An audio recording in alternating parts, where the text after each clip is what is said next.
and welcome to Newsroom series, this edition covering Nigeria's southeast. I am Bukola Koka, and we start off in Anambra State, where about 500 women farmers from the southeast are to benefit from the 10 million naira agricultural support fund provided by the wife of the president, Mrs. Oluremi Tinubu, under the Renewed Hope Initiative Women Agricultural Support Program in collaboration with the National Agricultural Land Development Authority, NALDA. The program, which is in fulfillment of her commitment to support women farmers across the country, will cover the southeast geopolitical zone and aligns with the broader national agenda of the federal government to strengthen the agricultural sector and ensure food security. Our correspondent, Eyitokwe Kuteyi, reports. The wife of the president, Senator Oluremi Tinubu, arrives in the Imo State capital, accompanied by the wife of the vice president, wife of the Senate president, as well as wives of the governors of the southeast. Mrs. Tinubu is on a special visit to flag off the Renewed Hope Initiative Women Agricultural Support Program for the Southeast Geopolitical Zone.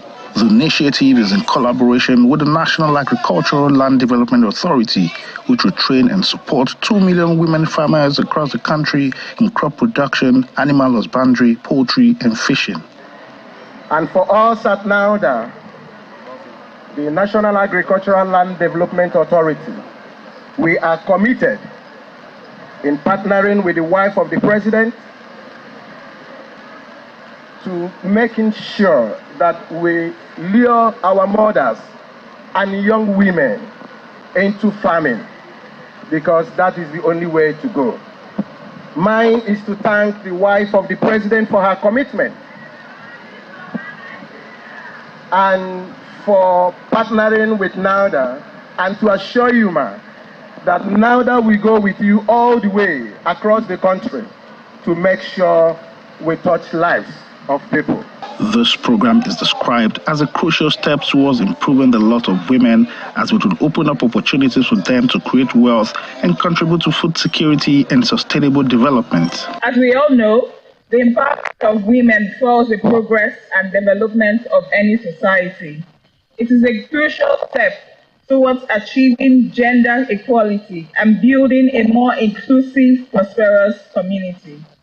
Agriculture, being the backbone of our nation, provides a significant avenue for women to not only create economic opportunities, but also contribute to food security, sustainable development. Meanwhile, the Imo State Governor, Hope Uzodimma, speaking in his capacity as a chairman of the Southeast Governors Forum, commends the wife of the president for bringing the initiative to the region.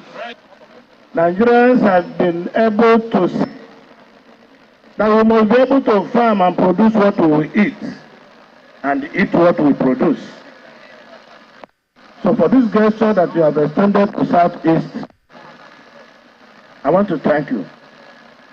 I want to thank you also for using the Southeast region as the starting point for this program.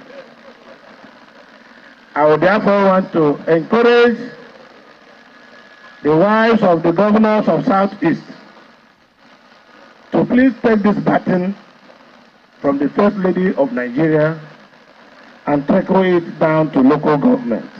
For Mrs. Tinubu, this is a step towards achieving food security in the country and boosting agricultural development. This is a two-in-one program designed to support our women farmers nationwide. On one hand, the Renewed Hope Initiative is supporting 20 women farmers per state with a sum of 500,000 naira each.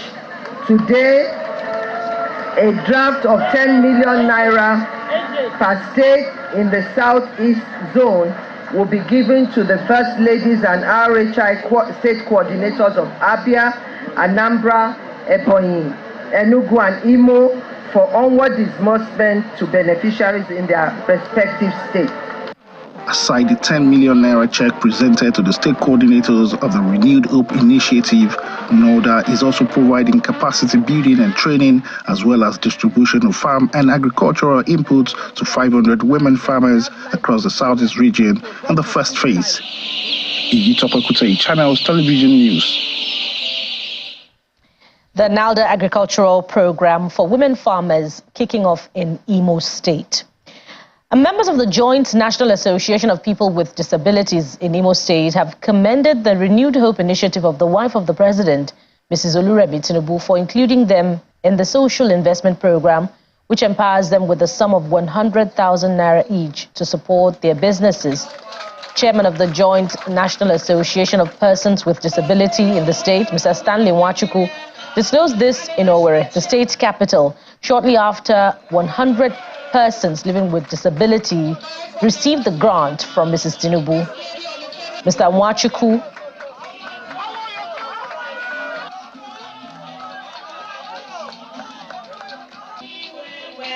my people here are all happy because this is the first of this kind for the federal government under Renewed Hope to recognize people with disabilities and empowering them to support their business.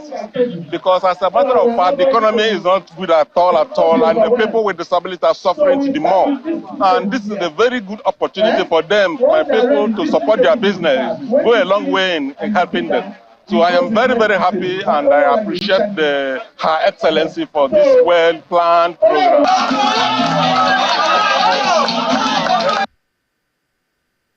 The need to address the infrastructural deficit in most of the 179 communities in Anambra State is critical, as this would transform the economic fortunes of the state.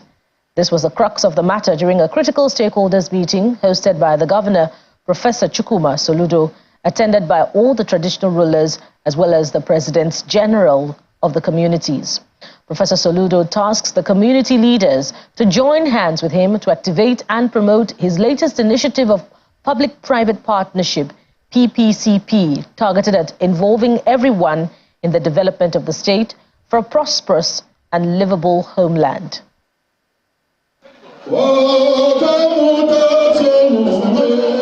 Governor Chukwuma Soludo arrives at International Convention Center, Awka, for the crucial meeting with all the traditional rulers and all the presidents general of 179 communities in the state.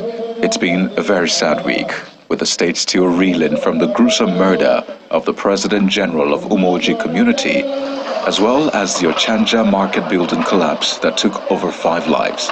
The governor and those in attendance observe a minute silence.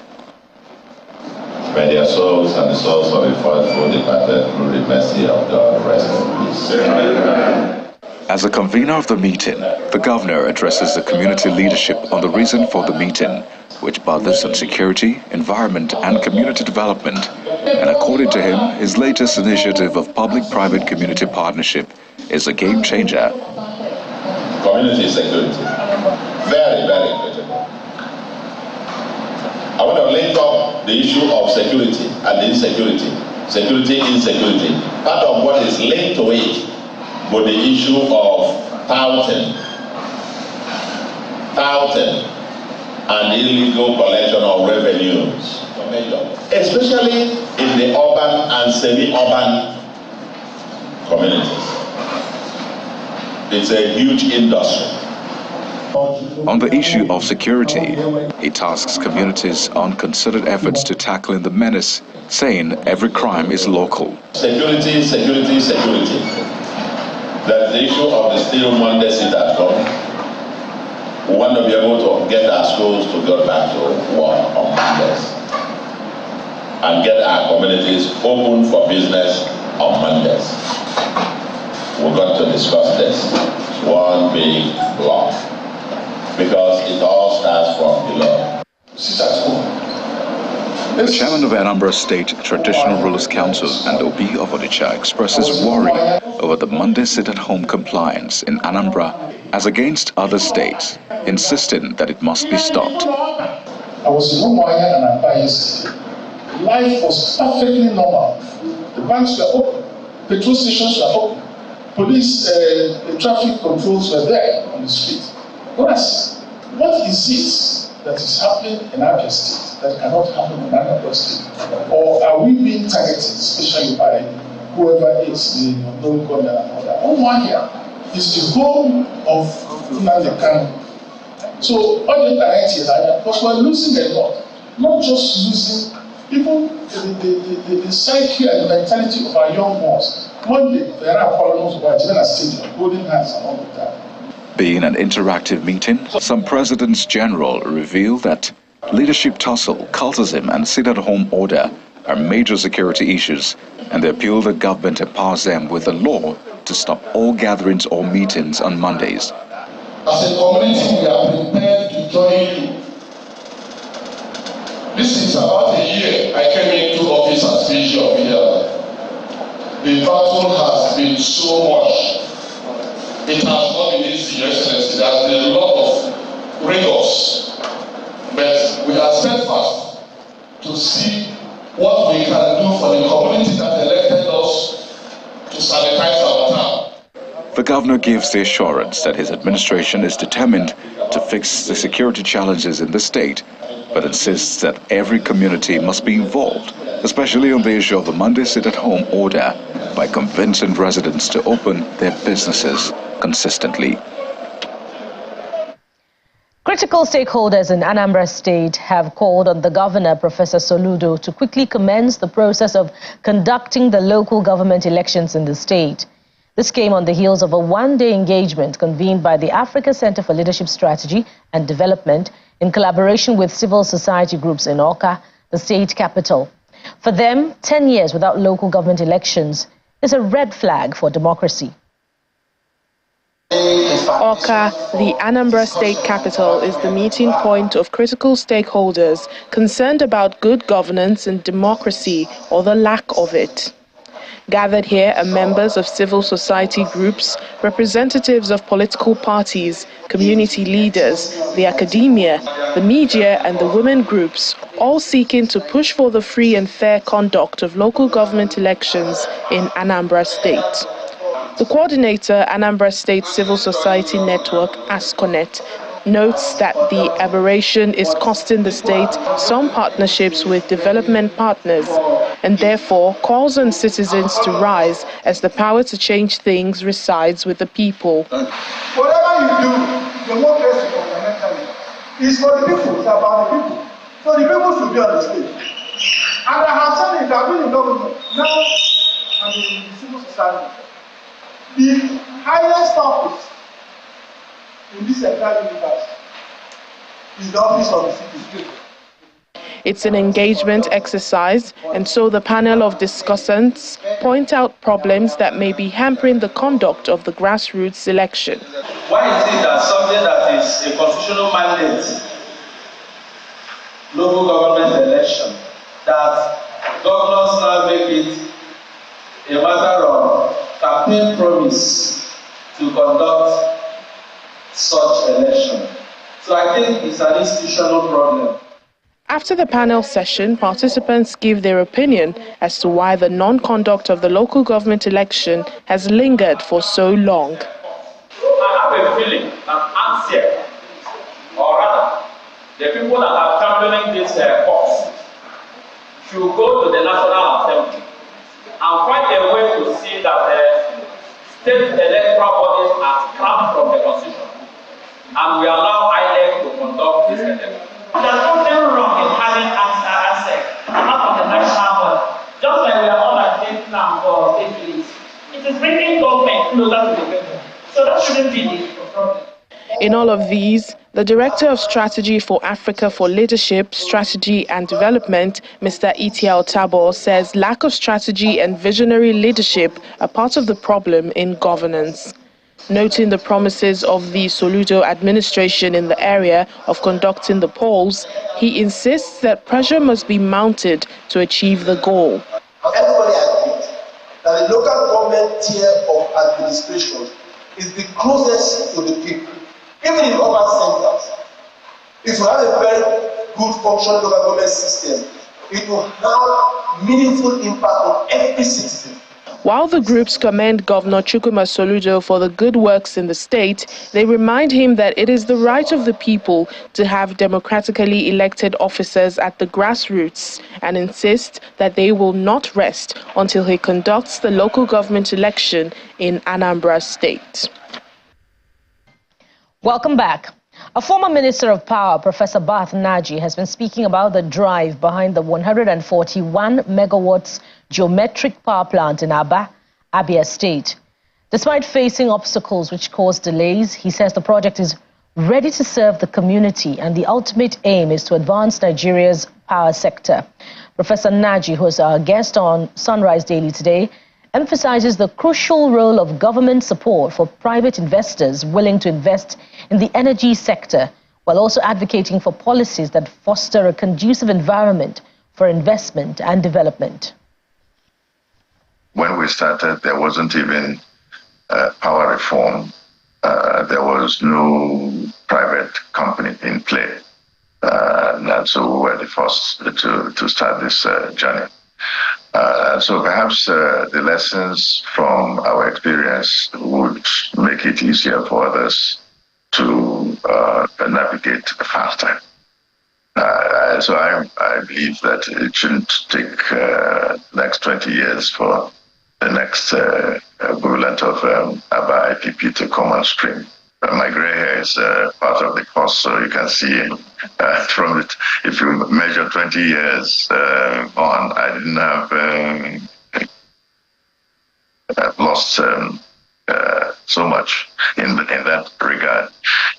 But really, I would say that the various obstacles that we encountered gave us strength to continue to progress. In the end, we were able to arrive at this point. The people of Abia celebrating that. That's what gives us a lot of joy, because that's what we set out to do. We set out to build a reliable power infrastructure that will endure time.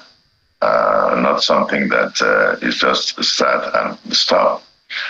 It is a project that is perpetual in its design. Sort of obstacles that I encountered, I would say that we are yet in Nigeria to learn how to support private sector investment. We have to be able to do it because government has a critical role to play in a lot of projects of this nature. Major infrastructure projects require government support, and we are not good at that yet. It looks like a gift to people when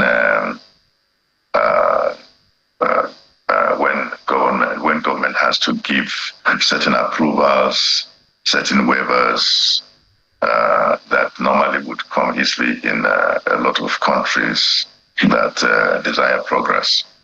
I can tell you, when I was minister, unless the idea is not correct, but once it is correct, we will do everything to support it. We, in fact, will go to try to find people who are capable of doing certain things to come and invest in the power sector.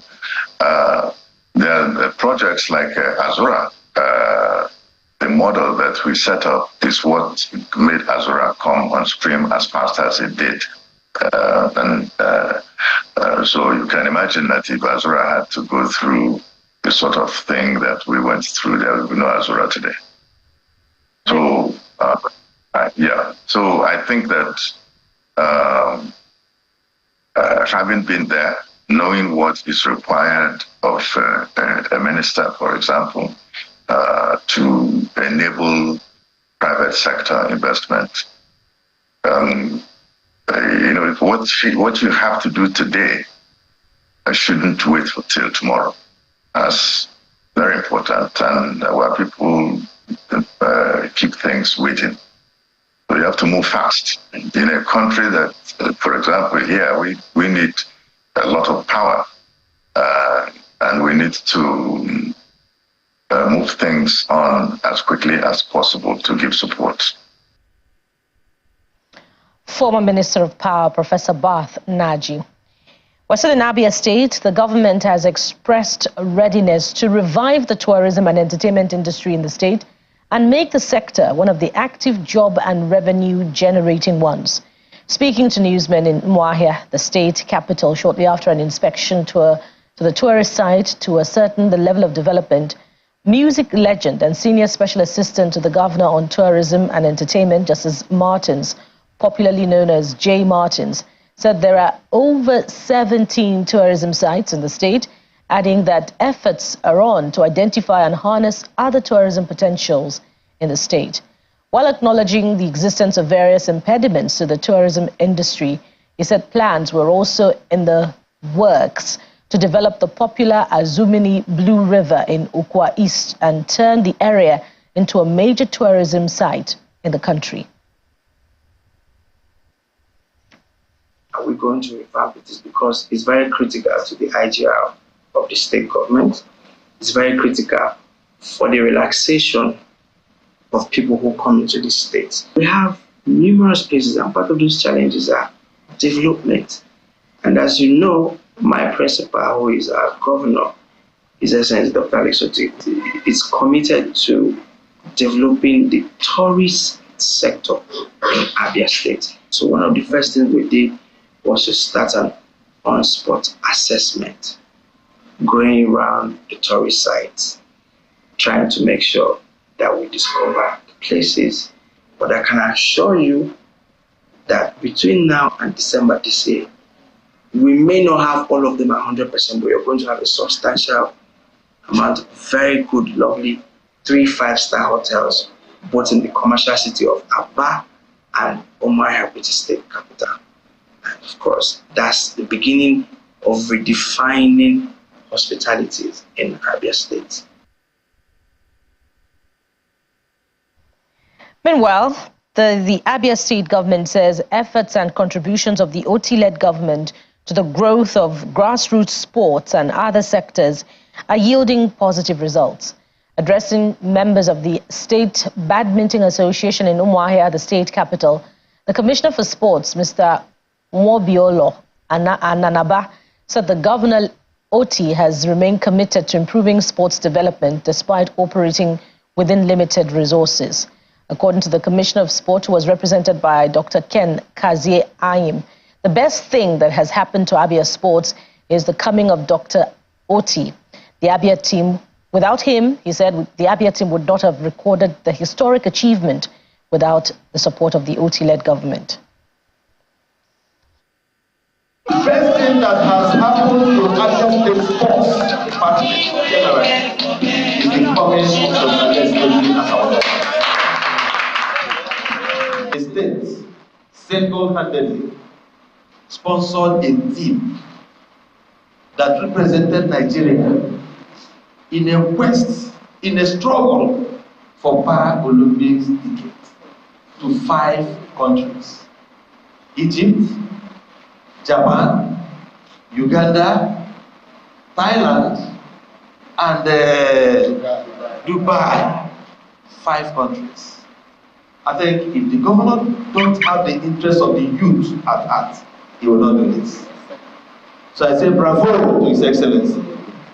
This last December 2023, this golden athletes gave the state 9 gold medals. The representative of the Commissioner of Sports in Abia State. And in Anambra, following the building collapse at the Ochanja Market, Onitsha, on Wednesday, which claimed 6 lives, eyewitnesses have been speaking on the possible causes of the collapse, with shop owner Nwakpa Godwin and citizen Jude Okosime highlighting issues of substandard materials and improper construction practices. The devastation remains at the scene of the incident as evacuators sift through the debris. Earlier this week, 3 buildings collapsed at the Ochanja Market in Onitsha, resulting in 6 fatalities and multiple rescues from the debris. Despite rescue efforts, Secretary of the Onitsha South Local Government Area, Paul Onwachala, confirms that citizens remain trapped beneath the wreckage. Governor Chukwuma Soludo has pledged to ensure justice for the victims by holding accountable those responsible, including the developer. One of the workers that work here told us that what really causes this problem is that the quantity of the sand they used to mix 1 bag of cement is more than what they're supposed to use to work in this very site here. The rod that they used to cast supposed to be in between the pillars at 3 inches or 3 inches, that will be in the middle, so they will cast it normal. But the rod will be in the under of the pillars, so they cast it. That's what really caused this damage. The material they use is inferior. When you watch the 16 mm and the 12 mm, you will know that the thing is not working. Even how they mix the cement of that thing. That's why the thing can happen. So we just saw it, and even you want the block, if they want to carry the block or put it on their head, the block will just demolish. And that's it on the program. Thank you for watching. Join us again, same time next week. We'll bring you another edition covering different regions of the country. I am Bukola Koka. Bye for now.